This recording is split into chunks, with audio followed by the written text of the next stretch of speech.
Are you looking to become a Tier 1 operator in the gaming world? Elevate your games with Black Site Studio Terrain.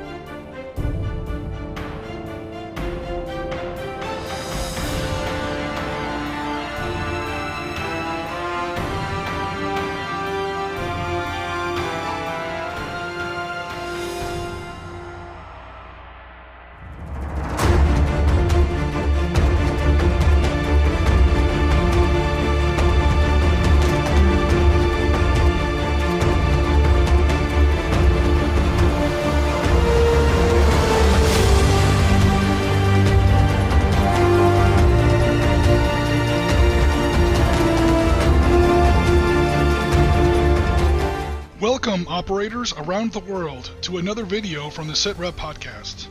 Now, as some of you may have seen in last week's show, the Sitrep podcast is expanding its focus.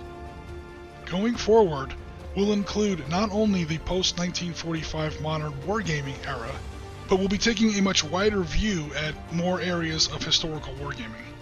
With this expanded mission before us, we've been talking about what kind of topics we might look at first. Well, I certainly can't speak for the rest of the team, but there's one topic I'd like to cover with you right off the bat. Given the fact that the 75th anniversary of this battle stands before us, near the end of World War II in the Pacific, and considering how important this battle is to me on a personal level, I frankly didn't have any choice. I'm talking about February 19th, 1945, opening day in the Battle of Iwo Jima. Iwo Jima is a tiny volcanic island in the north-central Pacific and had been part of Japan for hundreds of years. This actually made it special because just about all the other landings undertaken by the US Marine Corps and Army thus far in World War II were either considered Imperial Japanese possessions, colonies, outposts, or conquests taken by Japan earlier in the war. Iwo Jima was legally, administratively, and symbolically part of the home islands. The Japanese Self-Defense Force operates a small naval air station to this very day. So the American invasion of Iwo Jima thus marked a fateful milestone. Beyond the bombing, beyond submarine warfare in Japanese home waters, and beyond taking far-flung islands scattered across the Pacific, American boots would now be placed on Japanese soil for the first time. By February 1945, the war in Asia and the Pacific was reaching an apocalyptic pitch. While it would never reach the ferocity of the war in Russia, it would approach the scale of Allied efforts in Northwest Europe, and in many ways was much more savage. Since 1942, together with Australians in the South Pacific and the British in India and Burma, the Americans had pushed Japanese Pacific conquests back across two general axes of advance. This was an Army-dominated drive in the South Pacific and a Navy-dominated drive in the Central Pacific. In October 1944, these two drives had met in the Philippines. Now, while fighting in the Philippines would rage until after the end of the war, by early spring of 1945, the Americans were teeing up invasions against the last North Pacific islands that would bring them to the doorstep of Japan herself. One of these, fatefully, was Iwo Jima. Beyond its symbolic importance as a gateway to Japan, the island was almost exactly halfway between American bombing bases in the Marianas Islands and Japan. Bombing operations against Japan had been underway since these islands were taken in June 1944, but they were at the extreme range of the B-29 superfortress. If a B-29 sustained any damage in the course of its mission or a mechanical problem, making it home would be almost impossible. It was also impossible to stage fighter escort for these bombers. So setting up a base at the halfway point seemed to be a natural military priority, especially as preparations started to gear up for the expected full-scale ground invasion of Japan. The invasion of Iwo Jima would be undertaken primarily by the United States Marine Corps, specifically the 3rd, 4th, and 5th Marine Divisions formed into the 5th Amphibious Corps. In all, some 70,000 U.S. Marines would be landed, pitted against 20,000 to 21,000 defenders of the heavily reinforced 109th Division of the Imperial Japanese Army. Although much was unknown about Japanese defenses, one factor was beyond question. This was the fanatical intensity of Japanese defense. Thus far in this war, there had been savage resistance long past any point of hope, suicidal banzai charges, even Japanese civilians had committed mass suicide with their families rather than face surrender to American forces. And this was back in colonies and conquests. Resistance here on Japanese home soil would undoubtedly be fearsome. All the same, even though the US Pacific Fleet was by this point one of the most powerful armed services the world had ever seen, it could only do so much at once. Fighting still raged in the Philippines. Preparations were already underway for the invasion of Okinawa, even deeper in Japanese home waters. So, shore bombardment and aerial operations against Iwo Jima were rushed, and admittedly far from adequate. In truth, though, the Americans could have bombed and shelled Iwo Jima for a year, and it's doubtful how much effect it really would have had. Japanese defenses had been under construction for more than a year already.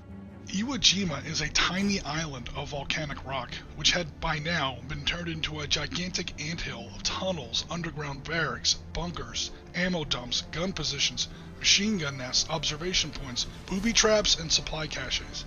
There would be no siege, and there would be no surrender. Every square yard of Iwo Jima would have to be assaulted, taken, and then held against counterattack. The initial landings finally went in on February 19th, 1945. The first Marine Amtraks hit the shore just before 0900 hours, and right off the bat things started to go very wrong.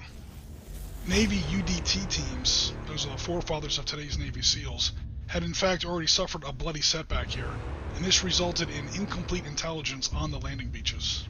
Iwo Jima was in fact covered not in soil, not in sand, but in this loose black volcanic ash. Marines on foot couldn't move quickly through this sand. They couldn't dig fighting holes, trenches, or prepare positions. The beach was also backed by a 15-foot swell of this ash, which the tanks and Amtraks couldn't cross without enormous difficulty. And then the Japanese opened fire. Per their plan, they hadn't opened fire right away or tried to defend the beaches itself.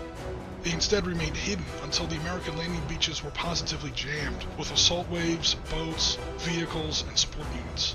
Then the Japanese cut loose a little after 1000 hours, and the slaughter was simply horrific. Marine losses outstripped losses on Gold, Juneau, Sword, and Utah beaches over in Normandy, and by the end of the first day, Marine casualties on Iwo Jima had ticked past even those suffered on Bloody Omaha's opening day. Despite the carnage on the beaches, Marine platoons, companies, and battalions had soon punched across the southern neck of Iwo Jima, reaching the small island's opposite shore later that day and sealing off the highest ground on the island, the 500-foot volcano, Mount Suribachi. This mountain was the next major objective because, from its heights, Japanese observers were directing pinpoint artillery, mortar, and rocket fire from all over the island. The mission to take Mount Suribachi fell to 28th Marine Regiment, which finally cleared most of the mountain 4 days later. This resulted in the most famous moment of the battle, when the 48-star American flag was raised over the summit of Mount Suribachi by troops of E Company, 2nd Battalion, 28th Marines. The photograph taken of this event is widely considered one of the most famous and reproduced photographs of all time, and is perhaps the most famous single image of World War II. Entire movies have been made about the taking of this one photograph, and it was used as a basis for the U.S. Marine Corps monument in Washington, D.C. Of course, this is the second flag raising we see here. The first flag was considered too small to be seen all the way across the island. Also, the commander of the 2nd of the 28th didn't want to give up the first flag to the Secretary of the Navy, hence the, quote, need to raise a second flag to send back to Washington. While there's also been controversy and corrections about the names of the men actually in the photo, one sobering fact remains clear. Of the 6 men in this photo, 3 of them would be dead within days, because the Battle of Iwo Jima was far, far from over. With the beachhead secure and Japanese artillery largely blinded, the grim task of taking the rest of the island began. There were 2 airfields on the island that had to be taken, along with a third under construction. The 4th and 5th Marine Divisions were joined by the 3rd Marine Division as the battlefront steadily expanded. The craggy ravines into which the Japanese had dug their defenses reduced the effect of supporting naval gunfire. Ground artillery and direct gunfire was almost useless against the volcanic rock, caves, and tunnels. More air units were brought in for bombing, along with flame-throwing tanks. The Japanese, meanwhile, were using huge 320mm rocket mortars, not unlike the dreaded German Nebelwerfer. 27 Marines and Navy corpsmen would be awarded the Medal of Honor, more than half of them posthumously. For the Corps, this would amount to almost 30% of the Medals of Honor awarded in all of World War II. 14 of the 24 Marine Infantry Battalion commanders engaged on Iwo Jima were either killed or wounded. At least one company sustained 100% casualties. Every single man in the company had been hit at least once. In all, the American landing force would eventually sustain 6,821 killed and 19,217 wounded. When the battle officially ended on March 26th, Japanese losses were nearly total. Over 19,000 were dead. Only 216 survived to be taken prisoner. But the U.S. Army's 147th Regiment, garrisoning the island after the battle, was actually rooting out small pockets of hidden Japanese resistance for another 3 months, pushing the Japanese death toll to almost 21,000. In fact, the last 4 Japanese soldiers of the Iwo Jima garrison didn't surrender until January 1949, almost 4 years after World War II had supposedly ended. Gaming on Iwo Jima represents a tough challenge. We're looking at incredible fortifications and resilience on the Japanese side, and incredible determination and raw firepower on the American side.